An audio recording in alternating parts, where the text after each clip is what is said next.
Qu'est-ce qui est à la base des discordes et hostilités qui se passent au sein de la Fédération Afrique du Sud? Je suis très bel et bien avec Théo Ngalankwe qui représente Scoop TV. Toujours dans le cadre d'entretien politique, nous allons poser des questions et puis le vice-président Patrick Katende Pinga, Nanzele Asinga, Bongo et Zaline Deko, Fisto Pelenge, Penandeko, Alimboui, wana ba question wapi Patrick Katende Akozala, phare pour nous répondre yango au vis-à-vis au public au Bazali Kolanda Biso. Patrick Katende Pinga, bonjour. Bonjour Ndeko Daniel, bonjour Ndeko Théo Ngalankwe. Je suis au Katia Afrique du Sud, Fédération IDPS. Vous allez très bien conduit par le docteur Mouleba. Qu'est-ce qui se passe? Crise, les alliés Makas, et Tamboli Moukili Moubimba. Et Zoé Banate, Afrique du Sud, les alliés un grand problème au sein de l'IDPS. Et Classis Banamboka Bazali Koyeba, Bazali Kolanda Biso, Bayeba, vraie version, il y a crise où les alliés mine. Merci beaucoup, membres de l'IDPS, communauté congolaise Mobimba, Batunion Sobalingara Fachi Béton, Batunion Sobalingara IDPS. Et c'est un peu de mambouzoli kana IDPS, il y a un peu pour éclaircir batou. Qu'est-ce qui se passe dans la IDPS? Normalement la IDPS Afrique du Sud Awa, Fédération Ezali, où Ezali déjà reconnu comme officiel, nommé par Augustin Kabouya, le docteur Mouleba Yenem Dazo dirigé Fédération. Donc nous saluons Malamu, mais Zara on a un groupe Morobo ya ba jeune, où Bazali nous reconnu officiellement dans la IDPS. Le col à Babandara Kosala des les mêmes bachens au Bakendara Nanda pour la fédérale, docteur Mouleba, pour nous avoir $30 000, il y a Cap Town arrivé à président de la République en Afrique du Sud. Bachens nous avons $400, $400 dans Mutumoko à partir à Cap Town de Daniel.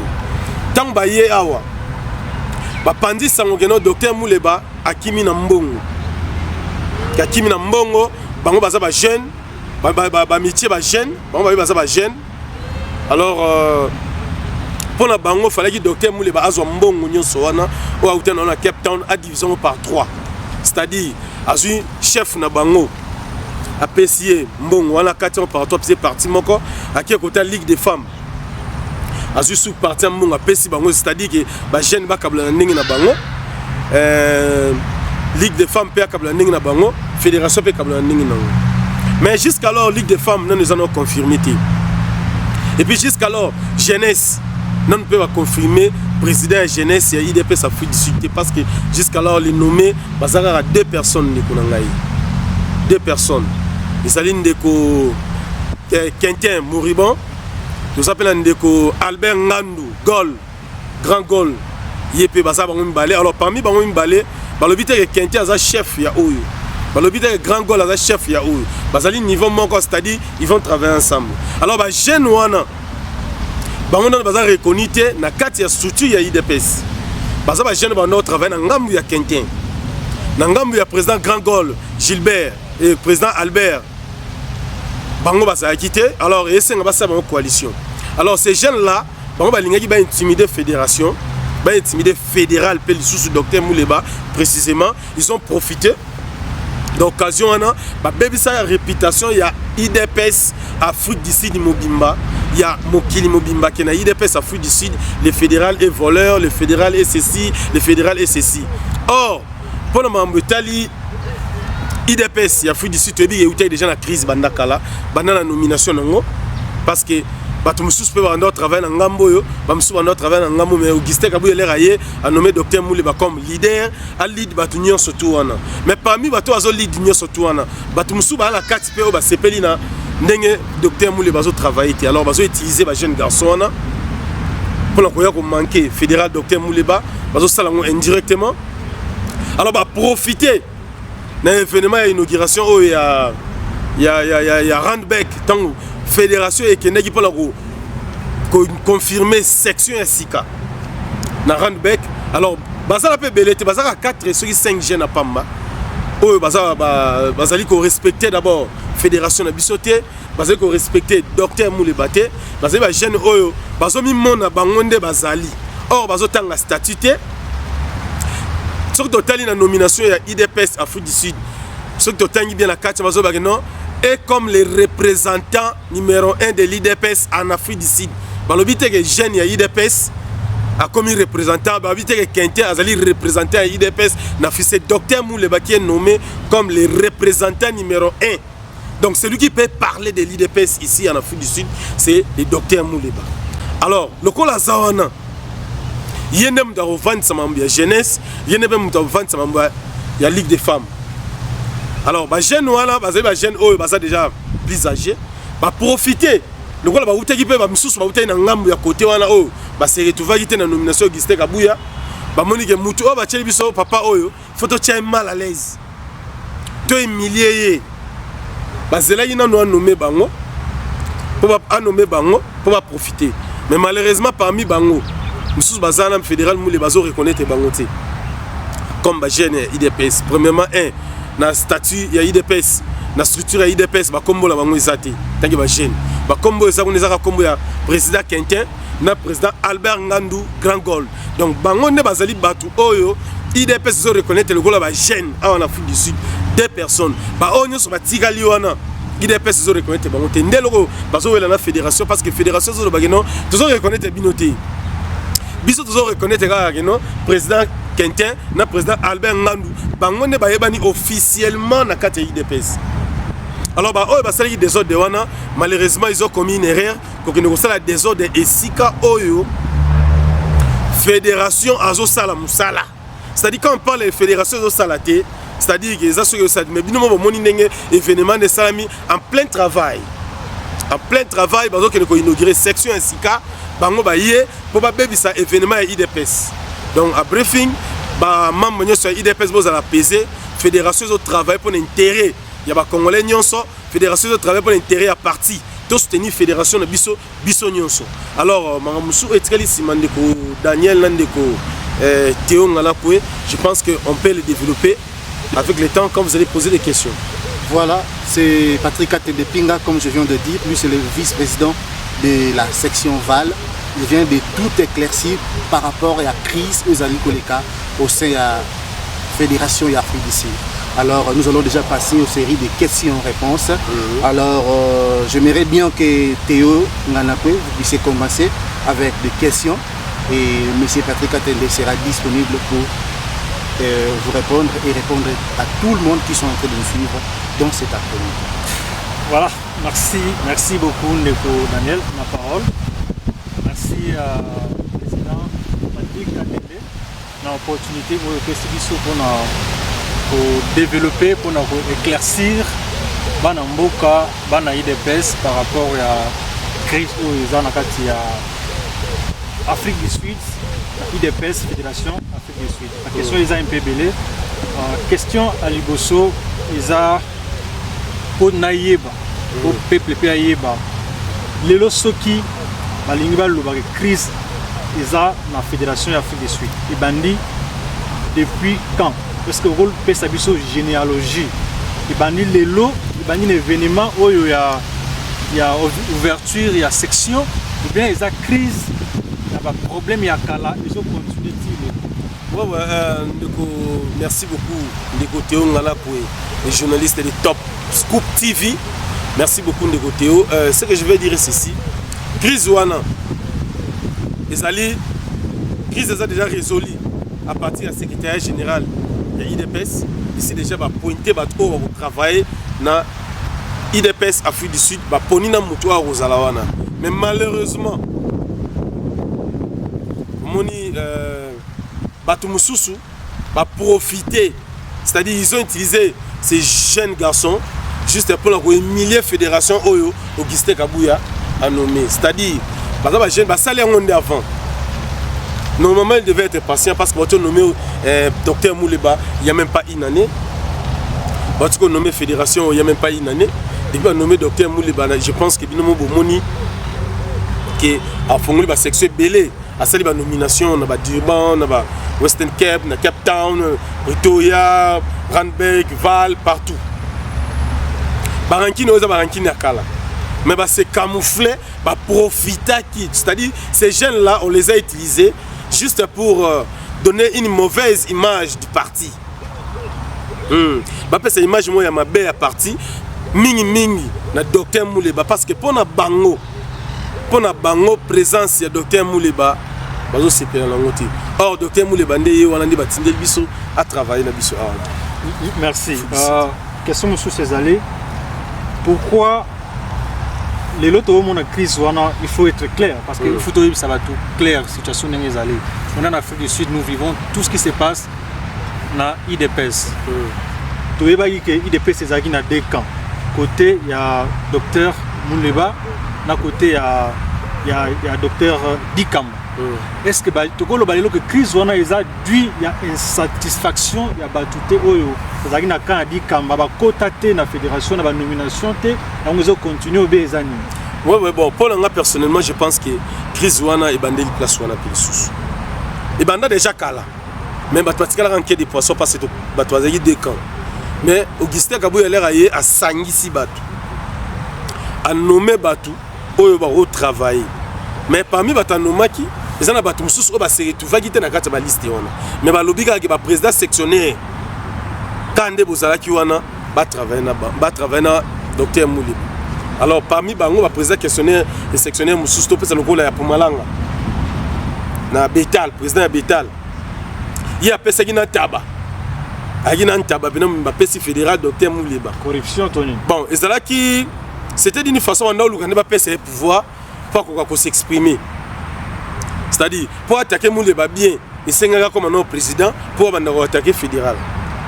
Nous sommes là, il y a un fédéral qui est président, il y a Betal. Alors, même pas 3 mois, il y a mon pays. À comme il excité Batou, je me souviens la fois passée, j'étais avec lui à Salaki groupe mon WhatsApp, à Zolu comme président sectionnaire, comme un bango là moi-même je suis au courant de ça.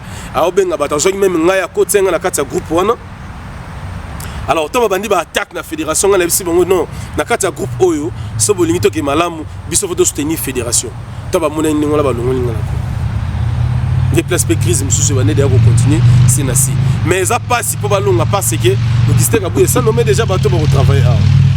Est-ce que Augustin Kabou ndinga nous maki, est-ce que azo qui va rapporter que il y a une très grande crise qui existe en Afrique du Sud, d'où il faut déjà à la tête de la fédération ko sangisa. Docteur Mouleba, le docteur Dikamba, de telle sorte que bango baza lokola ba pionnier, ba memasiko pe na oyo la ni lokola ba section, ba nini ba cellule parce que lokola ninga a écarté qui déjà donc nini docteur Dikamba. Est-ce que ça base était de plus en plus à crise où ils continuent? Ouais, pour l'angaï normalement quand je vois docteur Dikamba, je ne vois pas une crise là-bas. C'est juste que non, peut-être qu'on appelle docteur Dikamba, ils appellent na mususu oyo, bah c'est retrouvé, bah comme la banque c'est retrouvé été dans nomination alors bah solo quand n'engé ni bah ko déstabiliser fédération, c'est-à-dire ni bah détruire fédération oyo, c'est-à-dire bah longo la batunye sur bazala pour bango bah zala kaka wana, alors bah profiter na sima ya $30,000 au président de la République à tika qui na Cape Town. Pour la, mais ce total bien pour la $30,000 on a docteur Mouleba à Salaki RRT pour la Monika Saï Malam. Parce que ndeko teo docteur Mouleba benye ya muyibi wanted bazo lukaye akimina mbongo tout ça mais mbongo la akimena faut une question que nena wapi et personne ngo nini docteur Mouleba la recevoir mbongo les zonga na fédération c'est-à-dire que ndeti na ba section nyonso même le président pour Malanga azwaki moi mukie wale comme qui pas membre nyonso c'est-à-dire so benyi papa la mnomu yibi papa talibanda bino bana ndako boko benga pa no muivité po bolier zolo ko ba jeune o ba sali des événements IDPS tant président de République ayaki ba so $400 $400 ba si peka te ba kena ndako docteur Mouleba ba ke ko lala kuna o to ko lala wa Mouleba yobi misambongo et celui qui wana teno ba so sa Mouleba ke non ngezana dio faut démissionner il va démissionner par rapport à quoi bon biso ba toujours $400 tina mo facha directeur lobani ba membre nyoso batikali koto tout ba sala ki ba contribuer ka ba tchaka ba transport na bango ba sala ma nyoso mais ba zo $400 te bino ba zo $400 et ko ki bino te ozi 4 bozaki 24 bozi 4 et celui qui peka wala te bon pour mettre que non pour déstabiliser fédération so biso ba président sectionnaire na mo muki o fédération zwaki et comme la biso Nama muki o docteur Mouleba zwaki et comme la biso et comme pas membre et comme partout Johannesburg Momba pour Malanga ba membre nyo so IDPS ba c'est banda ba ya quitté malgré ba conseil docteur Muleba asayi ba c'est bon tout na bata IDPS na ba section nyonso ata muke ekomaki, ce qui veut dire que le docteur Muleba est pour nous azo travailler pour l'intérêt à base ya IDPS azo motiver base no moyo ngona ndeko te. Voilà de côté yo na kozonga sous pas na yo na pe nazali na moya mutuna merci Daniel nazali na moya mutuna ko pe ya retourner le susu on a mboka Patrick Katende Pinga yebisa biso na no baiki ya mboka bazali kolanda partout dans le monde. Awa crise économique en Afrique du Sud, rien ne marche actuellement. Le col a biso zali bino bozali bato ya IDPS va saka bato ete le sengeli kimia ezala na te nyonso. Sika pona kimia ezonga okati ya au sein ya fédération Afrique du Sud pona ko silisa crise oyo nyonso. Le sengeli ni docteur Muleba azolinga asala nini par rapport ya parce que jusqu'à là, ils ont le dollar. Pour compléter Daniel, depuis un certain moment, parce que vous évoquez il y a $30,000 entre guillemets, parce que tout à mon acquis montant fait ça qui met $30,000. Jusque là, docteur Muleba a mis à la presse, à la média, à clarifier la situation. Pourquoi il y a ça calme? Ouais, bon, docteur Muleba a obima la média a clarifié battu. Mais ndenge za wana makambo etali IDPS proposition nga pona mbetali aussi sa crise wana et osenga nde baloba na mboka que non il faut qu'il y ait l'autorité de l'État, c'est-à-dire place bat bavandi sengeli mo mibeko ezala tozonga la statut. Si tu n'es pas statutaire konwele la terre au mibenga nazabu comme moi Patrick Katende je suis statutaire. Par rapport à statut à IDPS. Donc je suis reconnu à l'IDPS selon statut à IDPS. Batu mingi oyo bayaki kosala désordre na katia événement à IDPS parce que pour na bango balingai que docteur Muleba salate fédération et salate. Parce que bazo continuer lutte civilité jusqu'à bako révoquer docteur Muleba au sein ya fédération président ya FDC. Oui, mais bako kokaté parce que c'est difficile. Parce que les Arabes, tout le monde même dans l'église n'est pas le baka. Hier soit tindi, apôtre batindi, évangéliste batindi diacre non. Des messages comme dans ce yo que les diacre, c'est que yo déjà Jésus. Donc Fati Beton a tindi Augustin Rabouya tindi docteur Muleba. Docteur Muleba ici Quentin, Monsieur Patrick Katende. Bah oh yo so tigali na no wana na docteur Muleba nommé binoté nan ba confirmer jeunesse té ba lobi pe bou pour crise ici là ils ont senga to yo kamila to za respect et pas ya ba konzi oh bazo kamba parti ozo moné ba jeune tous on a besoin de jeunesse ya sika ba jeune mingo to mona so tali bango bien ba sali ki des autres na kati événement wana baza plus de 40 ans jeune na marié na bana 5 jeune ozo mona muto jeune na libandi jeune au jeune au moins tata mukolo mais ngazara jeune non jeunesse n'a pas IDPS et la jeunesse moko exemplaire les jeunesse moko crédible et la jeunesse eux ils tant écouter la jeune bani na 18 ans 38 ans selon statut zomon ba jeune wana ba osala ba désordre wana baza ba jeune baza pona ngana obenga baza malhonnête baza moins sérieux pourquoi bango bazo ba $400 na mutu moko 400 après ton digate bango la ndasco fédéral a longwa pour intérêt na bango moko privé basoyi ba 400 c'est qui va s'appeler ba statutaire déjà na katia te basoyi ba $400 wana tant que banani basoyi ba $400 pour la bato oyo bakende na Cape Town bakenda ki tant que banani bon mutamemaki asalaki ba jeune wana bakende ezalaki Quentin oza Quentin to matinde ba jeune wana atalaki ba maturité na bango te c'est-à-dire azoki ngo lokola na camaraderie moko boye ki master yaka Fachazo na Cape Town yatika la yoto kende bokende bouyi il a vraiment commis kuna alors fallait que ça na bango premièrement va commettre un retard Fachazo ma nyonso asi ici réunion sili ne bango ba commis kati na bango ba président sectionnaire bazaki na kati ya groupe wana na groupe wana ta président sectionnaire mota zalaki c'est ngelo ba kena président qui était d'autre part azali moko ya bato bazo créer trouble au sein ya partie ya ouais parce que ça tozongi un peu na moi logique muké tozongi ça makanisi sima docteur Muleba l'air Fati Beton yaki na Afrique du Sud docteur Muleba tindele bango 12 500 rennes 12 500 rennes na valeur ba $800 apesa kiango na maboko na bango lobi bozwa transport boluwe bis ya munene lo ba benga coach ba biso ekota ba 70 personnes 50 personnes oyo ma ba jouer ezwa baiki awa bandeko na biso na Johannesburg ezwa batu na Val ezwa batu partout dans certaines villes et ma batu biso ne tonde bana na Pretoria et ya na batu kuna ti na Cape Town somone muto wana ya bisa sengaki 25 000 rand pour aller tout comme retour.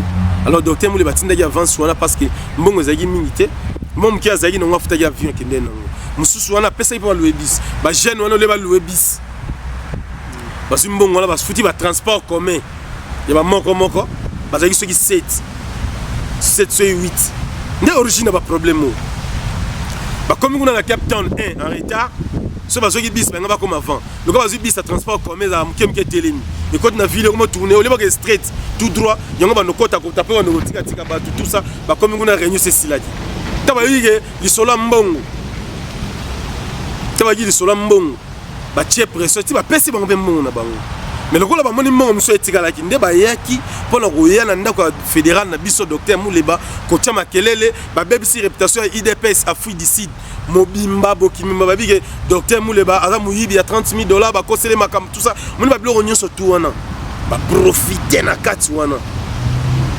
po ba landa eli sus place au sa musala po ba ndalo ba c'est compétent il a sala de l'oroté il doit démissionner taba monisco a comment sala ba bien te le rôle de sala il faut biso to kende to ko détruire a sala te mais malheureusement docteur Mouleba la fédération Mumba to ça est toujours ini événement de Salamaki, pas inauguration à Randbeck et Salamaki. Zomon, ils ont marqué. Donc, nous avons des journalistes. Tous mes rappels qu'on éclaircit, nous bien. Crise d'Afrique du Sud, c'est parce que nous avons des jeunes délinquants à l'intérieur de la jeunesse de l'IDPS. Qui ne sont pas statutaires, c'est ça, statutaires. Ouais, ils ne sont pas statutaires. Ouais. Celui qui est statutaire, c'est Quentin et Grand Gol. Bango msu bazala ba benga bango bazaba jeune oyo bazali ba camarade ya Quentin. C'est-à-dire Quentin fallait encadrer bango bien pour les lois présenter bango na fédération ya mabango un jour bango bazala ba responsable ya mboka na biso. Mais malheureusement ba jeune wana ba se comporter mabe. Alors Quentin a sala qui ironie, a sala qui semblant au lieu de maîtriser bango parce que c'est lui qui contrôle ces gens-là, yem datina bango. Il fallait contrôler Bango. Vous devez donner du respect au fédéral et à la fédération. Mais malheureusement, à tirer le salaire, à tirer ni au salaire discours, il y a un Bango, à tirer ni au salaire interview, donc, awa, je pense qu'il faut éclaircir Batouté. Quand tu as crise, ils en ont instigateur. Instigateur, on a non, c'est-à-dire que quand elle fait semblant, c'est ce qu'il voit. Vous voyez? Parce qu'il n'y a pas de jeune bazaki bureau na ye bazaki Quentin na Grand Gol pas na bureau na ye je basala ka des autres Quentin lo bangani parce que bazaki bureau na aloba le logoté ce qui veut dire yem datinda ka bango conclusion Quentin mutatinda ka bango c'est ça c'est clair parce que yo za leader na bango yo ndo chef na bango tant ba osala mabe ozo le logoté ozo pinir bango te ozo sanctionner bango te c'est que yo ndem datinda bango. Ouais, un message pour M. Quentin, je dirais M. Quentin que non, selon moi, Patrick Katende, vous devez démissionner d'abord. Quentin est incompétent, il a géré ma jeune. Parce que s'il avait la compétence, il devait maîtriser ces jeunes. Poste Azali, bon, on a poste Azali, Azali président, il y a jeunesse, il y a IDPS, il y a Afrique du Sud mobile. Mais Azali est Mogoté, Azali Balé. C'est-à-dire Azali Quentin, na Albert Ngandu, Grand Gol, bango Bali. Mais le quoi la une crise, il y a côté Adi Kamba, bazaki na batu na bango, ba jeune ba notre travail na bango, côté président Grand Gol P. Azabe na ba jeune, ba notre travail na bango. Tant crise sili. Bango côté Quentin, balingi ba s'imposer. Or fédération lingaki 5 sa bango. C'est-à-dire Grand Gol. Parmi binom ba le quoi ba nommer nous à titre moko. Fédération Lingara Zoua Bangomi Balé, soit à Quentin titulaire, Grand Gol adjoint, soit à Grand Gol Batier titulaire, Quentin adjoint, allez vas-y bah jeune ouana, n'a pas jeune Grand Gol à Zana Bango, bah c'est Bango coalition. Mais malheureusement, jeune oyo ya ngambo ya Kenken bazali na respecter d'abord la fédération et puis bazali na respecter la carte IDPS.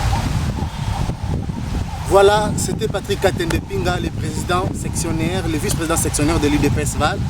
Alors nous allons passer aussi aux séries de questions aux personnes qui sont en ligne.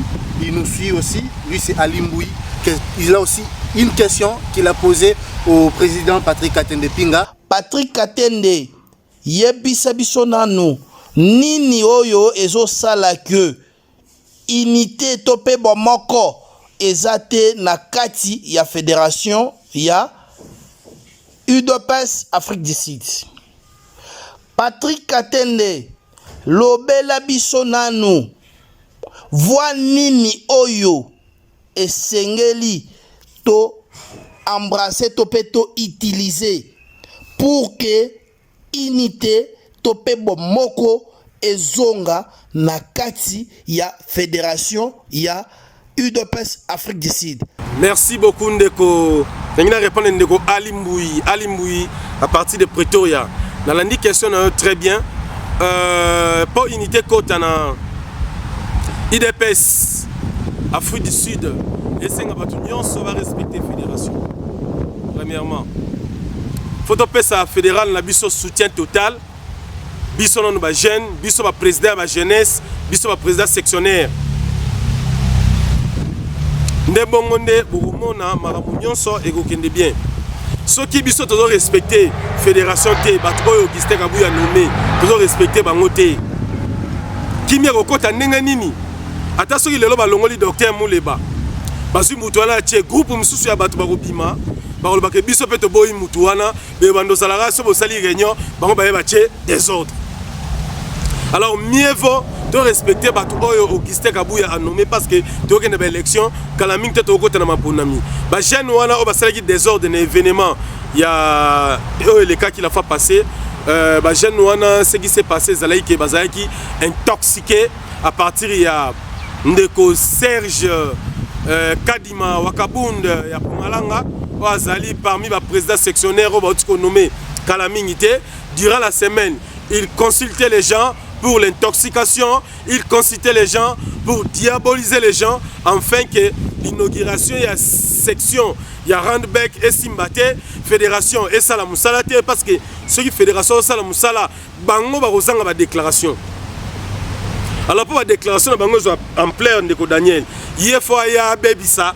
Pour bango bazote le langage ya koloba ke non fédération de sala eloko moroté moule ba sala eloko moroté. Alors moule ba inauguraki dernièrement à tozalaki na Johannesburg na section Johannesburg tozalaki na marche la fois passée plein à craquer na Pretoria tozalaki na ba place belé azalaki na Val Awa azalaki na Pumalanga na place yemoko intoxicateur ya dossier oyo place a utaki na Pumalanga.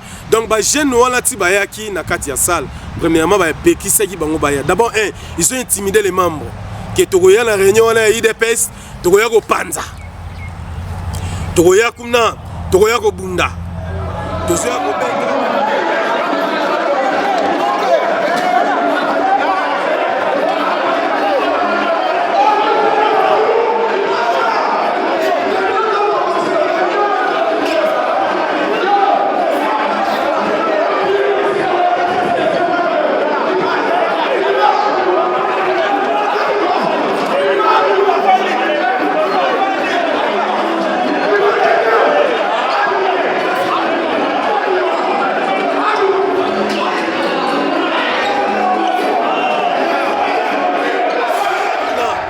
go Benda.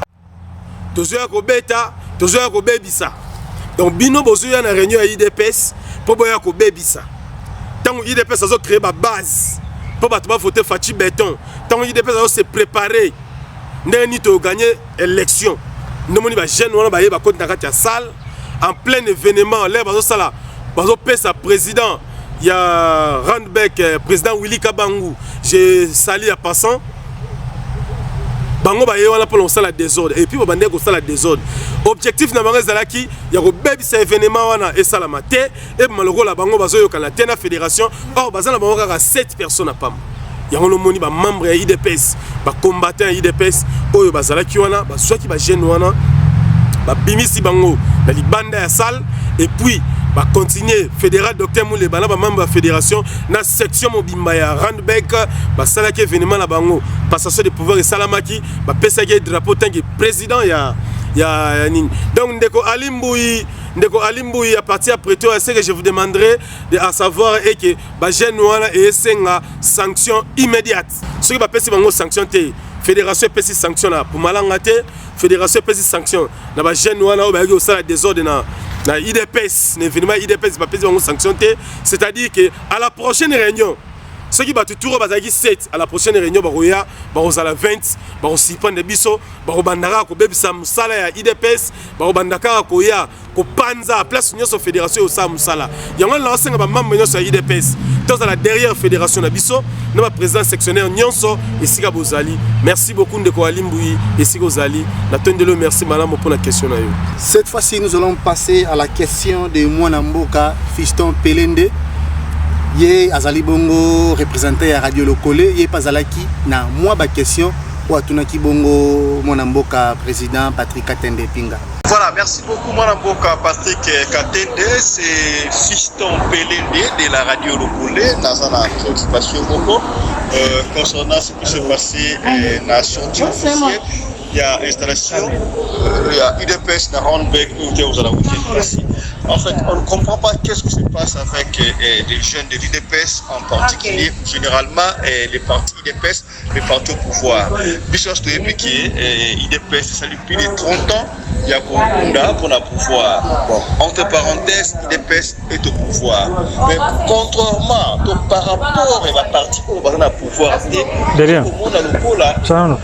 Makambo ya mabembi mingi ezosala identifié côté ya parti oyo UDPS oyo bino bozali na pouvoir. Par exemple, bitumba, koswana, ba menace, au lieu ndenge bato baoloba UDPS ezala exemplaire parti au na pouvoir va diriger pour approcher ses doigts mais par exemple ya mabende toali pouvoir na UDPS. On a dit une manifestation mingi ya UDPS isuka bakaka nabi. Est-ce que vous avez prouvé monsieur que UDPS idéologie autre par à chaque fois ils ont passé la non-violence ils ont le contraire. Qu'est-ce qui s'est passé dans Randbeck? On a dit les réunions qui très bien comme on est président à Sibitra UDPS a installé comité mais par après et ce qu'il a dit et dans le monde entier dans les réseaux sociaux. Qu'est-ce qui s'est passé?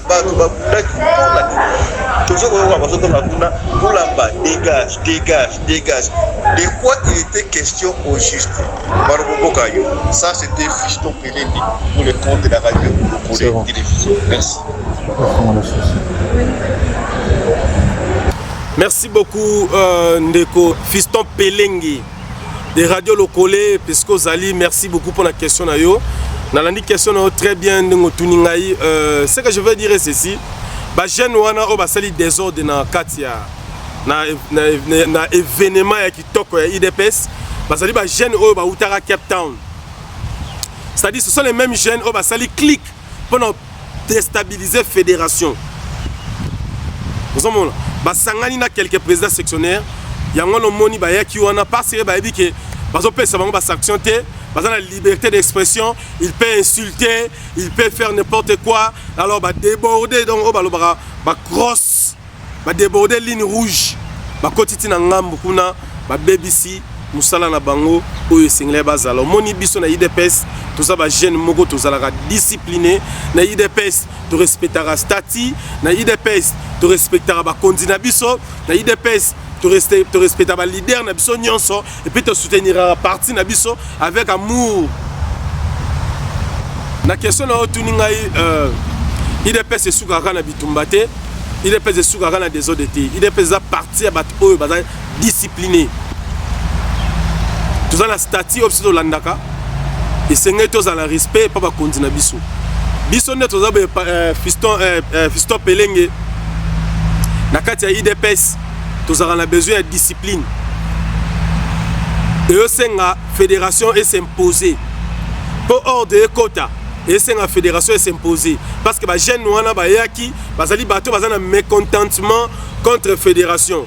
c'est-à-dire balingi ba étouffer fédération salate yango no moni ba yaki kuna po ba panza ba yaki kuna po ba sala désordre parce que fédération zo reconnaître bango te fédération zo reconnaître kaka chef bango yemoko alors fédération ebisi bango boui tout ça a besoin ba jeunes oyo bazali à partir de 18 ans jusqu'à 35 ans alors yango na bango qui bango baza plus de 40 ans de 45 ans 48 ans le kola balobi bazo ninga ba tia ba jeune bana mikie o ba ozo diplôme si capable encadrer bango le kola fédération lobby ba ligue de femmes ba pesa so bana na bango ya ba jeune garçon oyo ba koya ko travailler na fédération ndomoni bango ba moni yango mabe bango ba linga ba bebisa ba panza fédération salate tozwa ta ko sala campagne te yango lo moni ngai pe Patrick Atende nazo senga na docteur Mouleba apesa ba suspension immédiate ceux qui te pesi bango fédération pesi bango sanction te yango moni nga déjà tant que Patrick Atende je déclare déjà les sanctions pour tous ces jeunes là en commençant par leur chef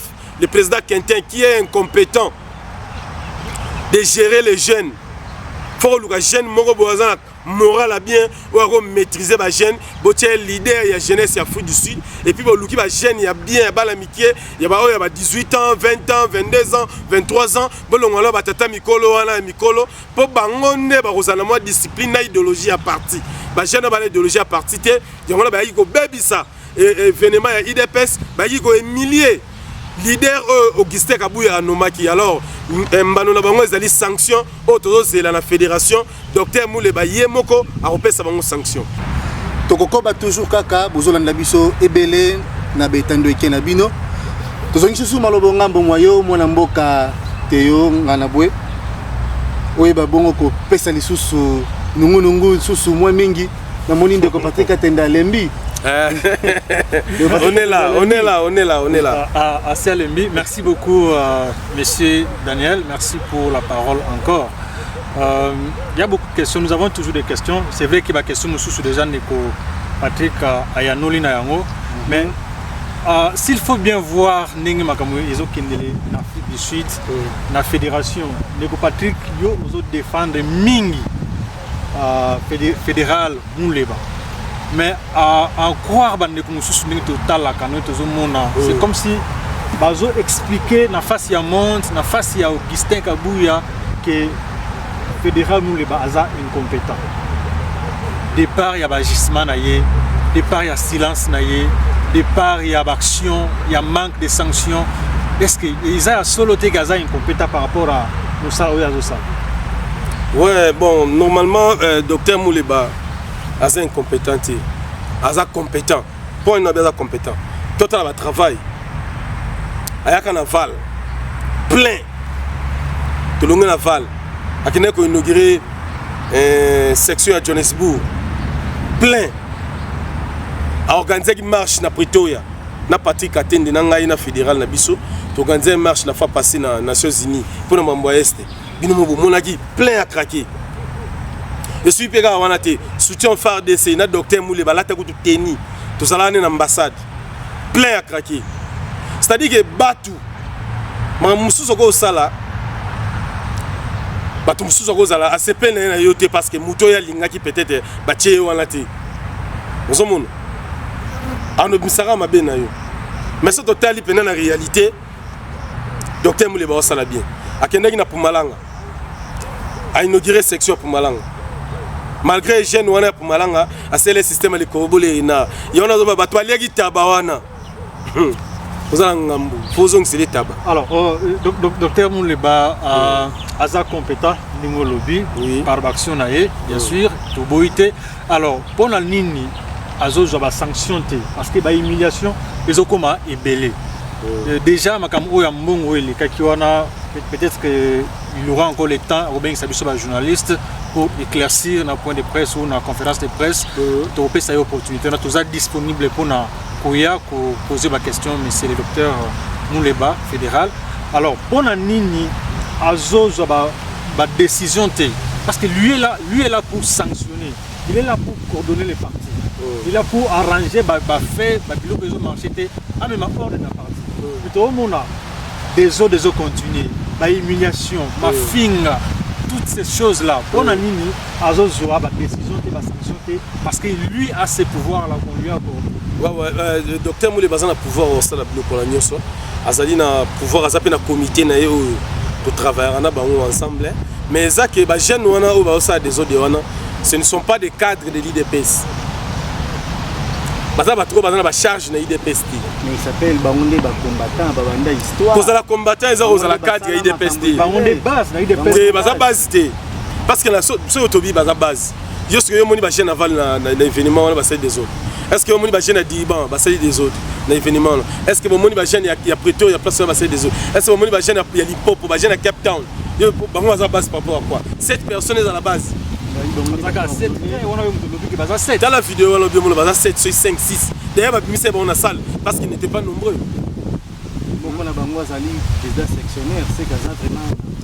Ouais. À la base, non, lui il est à l'hôtel de l'Institut.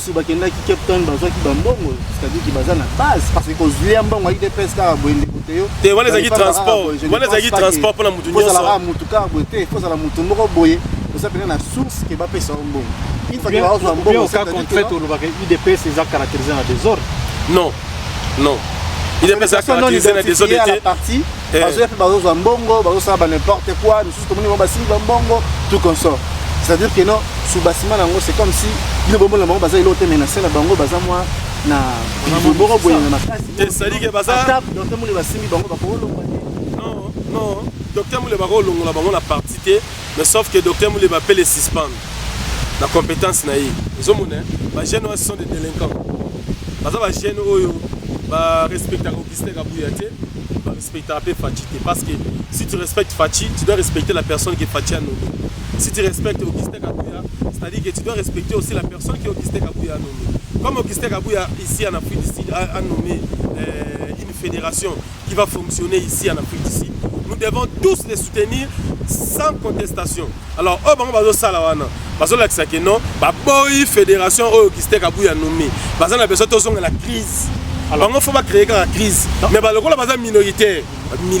Dans ces cas, qu'est-ce qu'il faut faire? Dans ces cas, il faut suspendre d'abord les présidents sectionnaires de... Bon, là, selon moi, les présidents sectionnaires de Pumalanga, parce que c'est lui l'excitateur. Puis, deuxièmement, il faut suspendre aussi le président de la jeunesse qui est officiellement reconnu parmi les présidents de la jeunesse Afrique du Sud. C'est Quentin, mais c'est Quentin, oui, il doit être suspendu parce que ça montre déjà qu'il est incompétent. Parce que tous sont dans la logique. Il était là. Bouche B. C'est-à-dire que c'est lui qui a envoyé, c'est lui leur chef. Albert Ngandou, il n'est pas là qui est des autres d'été. C'est-à-dire qu'il n'y a pas moyen de faire une coalition. C'est que ça sous coalition, il aura des jeunes qui travaillent Albert Ngandou, qui sont disciplinés. Ce sont les gens de Yoville. Précisément à Yoville. Na Yoville. Parce que non, Johannesburg, peut-être na Randbeck, na Val, non. Parce que jeune car il y a section moko à Johannesburg. Et puis sur tel peu jeune wana et qui à Quentin. Tout ça on a la logique. Nous avons besoin de Kimia. Nous avons besoin de Kimia. Total à Quentin n'enga gérer jeunesse. Ba jeune wana parce que jeune au Quentin ta gérer bango. Azo ko gérer bangoti. C'est que Quentin d'abord la jeunesse est incompétent. Parce que s'il était compétent dès le début, tant que $400, $400 na Cape Town. Avant d'aller à la fédérale pour aller au Finga, ils étaient déjà en communication avec mais on a aux satellites plus aux attaquer plus monsieur Quentin, na été sur un problème particulier ou pas, mais na ligne naïe parce que Quentin a sous autorisation, sous autorité, il y a Mouleba, il y a fédéral Mouleba.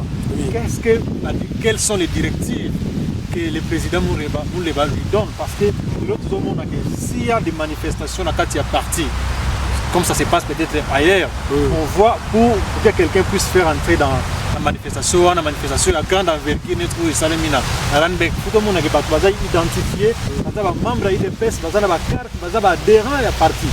Mais ce qu'on c'est que les décisions deviennent à la tête pour les. Non. On nous a s'attaqué plus na Quentin. On a s'attaqué plus na Quentin parce que jusqu'à là on a jeunesse, on va confirmer président jeunesse à l'IDPS Afrique du Sud. On n'a pas encore placé quelqu'un pour dire que non, c'est moi le président de la jeunesse. Vous voyez, c'est moi le président de Ligue des femmes. Non. Nous avons seulement le président fédéral et le président sectionnaire. Dans la jeunesse, nous avons 2 personnes. Oh, bazana poste moko ego, mutu moko taza titulaire mninga, mutu moko ta ko loba décision likola mninga. Sauf que ils travaillaient en séparé. Ils étaient séparés. Oh, azaki na groupe abatunaye, oh pas na groupe abatunaye. Maintenant, il fallait que ça la coalition. Dans nos coalitions salamité, les jeunes ont déjà, ils voulaient se faire voir. Parce qu'ils se sont sentis à l'insécurité. Pour le président Romi-Bali, il y a quelqu'un qui se sentit l'insécurité. Moi, je ne comprends pas. Quelqu'un est à l'aise, le président Albert Ngandou, Grand Gaulle, à Sawana, on travaille ensemble. Donc, fédéral, tant que le docteur Mouleba, le col a été nommé calamité. Ce qu'ils ont reconnaître les jeunes, c'est normal. Ils doivent d'abord commencer par reconnaître leur chef. À reconnaître Quentin comme président fédéral et jeunesse, à reconnaître Albert Ngandou, tant que président il y a jeunesse, il y a Fruit du Sud Mobimba. Alors, il faut s'en sabango. Vous savez, c'est la unité, c'est la ligue de jeunes d'ensemble. Et à partir de là, on va jeunes Rwanda. On va ensemble, mais on va pas fédéral. Pour nous présenter, on va pas président Dr Mouleba. Mais à partir de là, Dr Mouleba, on va pas jeunes Rwanda. Puis ça va nous beauté, on va considérer. Mais oh, côté. Nous allons passer une coalition. Déjà, on va dire que Dr Mouleba. Et puis Dr Mouleba, on va reconnaître les gens. Non, on va reconnaître les gens. C'est Daniel. Parce que, piste dans le quotidien entre Albert Ngandou et Quentin. Il faut passer la coalition. Basa Nsabango, ou Aïna Batunaye. Et ça, Dr Mouleba. Dr Mouleba, il devoir ça traîne. Non, il va faire ça bientôt là. On dirait la paix. Non, Abangate, Abangane, il y a un Mukonzi. Il y a un pouvoir. Il y a un nommé président, il y a un nommé Pati Katende, il y a un nommé Pati Katende dans Longolio. Ou soit fédéral, ou un Simanda Longolangay. À part, il y a un Longolanga, la fuite d'ici de Hazarati. Mais c'est Pati Katende. Qu'est-ce que vous allez répondre à tous ceux qui disent que tous ces désordres ici, tous ces embrouillements, ils ont un objectif. Ils ont bon côté. Ils ont un poste. Olingo yebana na ide peso zala mutmo wempeli kolo olingo lo bakengai na banda combat bosa mututel parce que ceux qui va reconnaître une partie na statut et mon ekoya kanenge $30,000 ekoyi ba baza proche mon leba balia ba baza proche mututel balia mongo tout ça ils a mongo olobani na ba bazo loba elokwana te za pona mbongo te elonga la ninga clairci ba to za ils a vraiment bolingo ya parti ils a bolingo parti docteur Mouleba lingi parti ma casse ko lika bango nyonso. Tala leva kende na Cape Town mbongo le ko na mabugo na bango. O to zawa to za 1000. Docteur Mouleba vite batu mususu bazawa ba yete bazo zela biso. O te to yako représenter muto ati ba audio ezali. Siko parmi batu na nyonso net nga parti katene na kende Cape Town ti. Maintenant c'est tu veux na suka bo na zuma $30 soma $50 na ngai e komeli ngai na grâce à docteur Mouleba. Et comme il peine de Daniel parce qu'il a changé les médias. Il y a un gens qui défendre. Et ça vous pour la bonne côté. Tous sont à Souboy. Bon, bah, t'as pour Malanga. Oh, il y a pour Malanga. Il n'y a pas ce qu'il y a. Ma défense est fédérale, docteur Mouleba.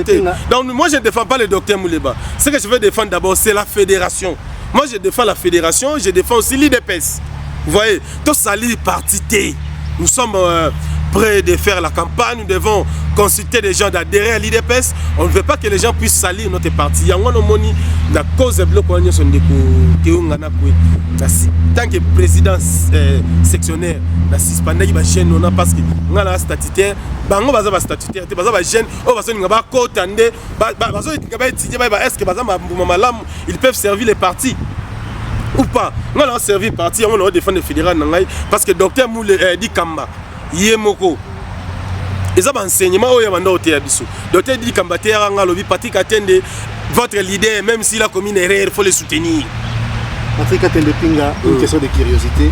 Je veux savoir, il y a quelle relation entre vous et docteur Moulé? C'est mon fédéral. Aza fédéral, Nabiso, c'est de soutenir Yeti. Est-ce que docteur Mouleba est à la tête sur la jeune Moba Tchéouana sur la soutien et président sectionnaire? Ils ont une relation avec Susanna Katsuana. Oh, l'inaté, Batubaye, Bayango. relation moko te na kati wana relation wana ozo piquer dans oui docteur Moule baza right non je vais pas ça je vais pas ça et puis na lingite mutu asimba docteur Mouleba botika ye Augustin Kabouya c'est lui qui a choisi docteur Mouleba et Fati a accepté que docteur Mouleba a représenté Afrique du Sud Mobile. Mais la voix du peuple, c'est une chance. La voix du peuple, c'est la voix de Dieu. Oui, il y a 4 personnes. Dans le nombre de Libanda, dans le nombre de 4, vous allez voir que la voix du peuple est la voix de 4 dans la salle. C'est populaire, dans la section de Val. Plein. Il y a eu Azaki na Johannesburg. Plein. Bouyebi. Il y a Pumalanga. Plein. Il y a Witbank. Plein. Ndetolo Baboué. Aoya sous navala, aosa sous plein. À ça les qui marche. Tout ça les marche na fédération, na docteur Mouleba, tout ça na prito yakuna. Binomo bonaki. Est-ce que vous pouvez confirmer que Batou Bazaro déclaré dans Ranbe que Mouleba démissionné Bazari 5 personnes, 4 personnes, 7 ouais, personnes. Si vous regardez bien cette vidéo, Bazari minorité. Bazari 5 personnes. Et Zara Batou bagendako la na kwa docteur Mouleba la porte. C'est un circuit. Il y a Batou Bazar intoxiqué. Pour déstabiliser la fédération et Afrique du Sud. Alors, le col est simité. Fédération, ce qu'on fait, c'est une décision. Fédération, c'est des hommes, docteur Mouleba, il y a l'idée. Il y a une décision. Et puis, on peut faire une directive. Neni to soutenir parti, neni peut partir ce qui est liboso. Ba Congolais, ça adhéré à IDPS. Bon, là, on a jeune, on a été. Tous on a besoin de jeunes. Bano ba maman bo pesa so ba jeune na bino bana na jeune ba âge ba 18 ans 20 ans 25 ans bano ba autant à l'université pour l'avenir et à parti. Mais comment ba Congolais ba s'adhérer à l'IDPS tant que jusque là l'IDPS est en train de prendre un désordre total surtout limité surtout ici en Afrique du Sud. Non, unité Zali, unité Zali. Pas unis à ce que nous voyons parce que nous parlons sur base de ce que nous voyons, il y a la division. Alors question Ezali, si aujourd'hui Dr Mouleba n'arrivait pas à prendre des décisions ou n'arrivait pas à décider à prendre des sanctions, quelles sont les conséquences néfastes pour le parti et surtout que les gens n'ont ami, est-ce que la conséquence néfaste est aux alaux? Voilà, la conséquence est aux alaux. Mais d'abord, avant de commencer la conséquence, nous allons expliquer, nous allons éclaircir l'opinion publique. Nous avons des choses. Nous avons la jeunesse, nous avons aussi Ligue des femmes. Dans la jeunesse, il y avait 2 personnes, le président Quentin et le président Albert Ngandou. Dans la Ligue des femmes, il y a une femme là que le président Dr Dikamba aussi avait laissé comme président de la Ligue des femmes. Il y avait aussi auparavant Etienne Tshisekedi quand il venait ici en Afrique du Sud. Il avait laissé une maman aussi qui était la présidente de la Ligue des femmes. Donc cette maman-là, elle n'était pas considérée dans la partie à tant fédéral, la mission de Dr Dikamba pour travailler. Alors maman, on a dit qu'elle est en mais président Quentin, Albert Ngandou, depuis Etienne Tshisekedi en Afrique du Sud, ils étaient déjà des responsables de la jeunesse en Afrique du Sud. Alors, nous avons dit que nous avons une coalition parce que moi, je suis le côté Dr Mouleba, moi, je suis le Dr Dikamba, nous avons des jeunes, c'est la présidence. Il y a Dr Mouleba. Parce que nous avons déstabilisé Dr Mouleba. Parce que nous avons déstabilisé l'activité. Alors, il y a bien. La Ligue des femmes, il y a Kala. Le Dr Mouleba, c'est là qu'il travaille dans le Kala. Voilà la proposition. Il pas la fédération. Le Dr Mouleba précisément aussi. Azwa, Ligue des femmes, Etienne Tshisekedi la raillé. La Ligue des femmes, Dr Dikamba Tiki. Asani Sabango. Mais malheureusement, la Ligue des femmes, Dr Dikamba Tiki, Bango ne va déstabiliser la fédération.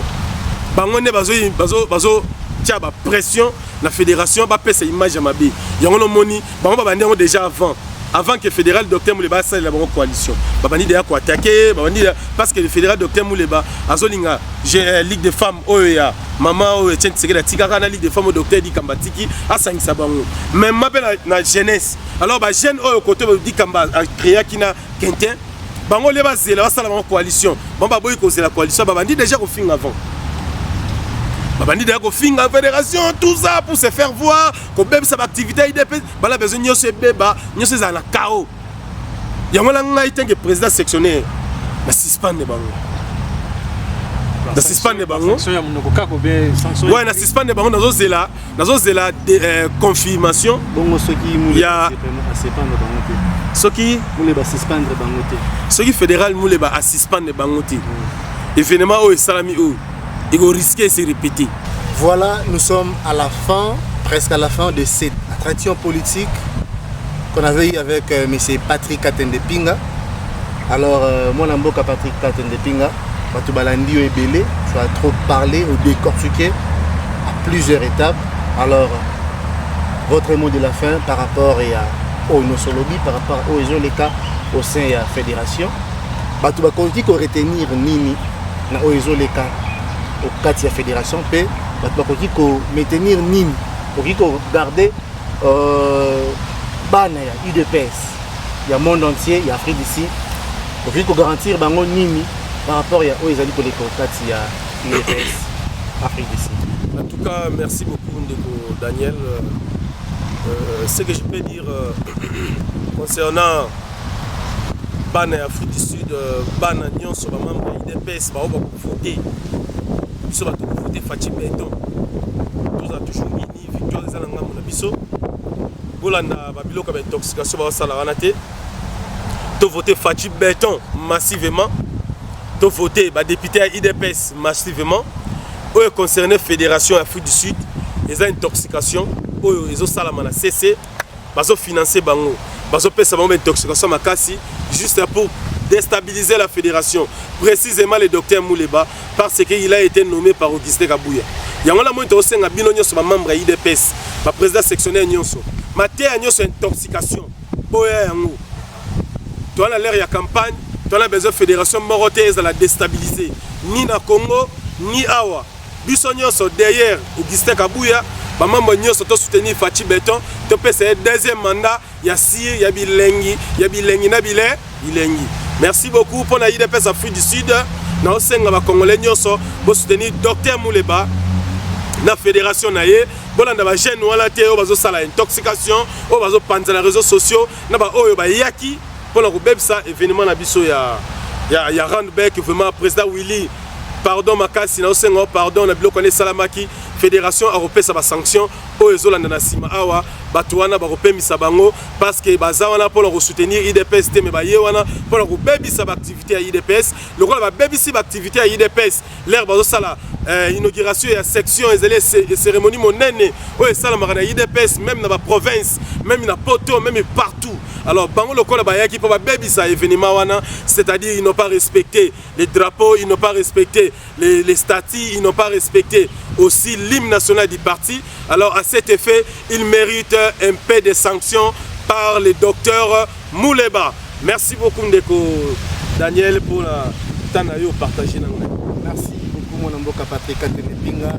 Mesdames et messieurs, c'était un réel plaisir d'être ensemble avec Patrick Katende Pinga ainsi que le représentant des TV.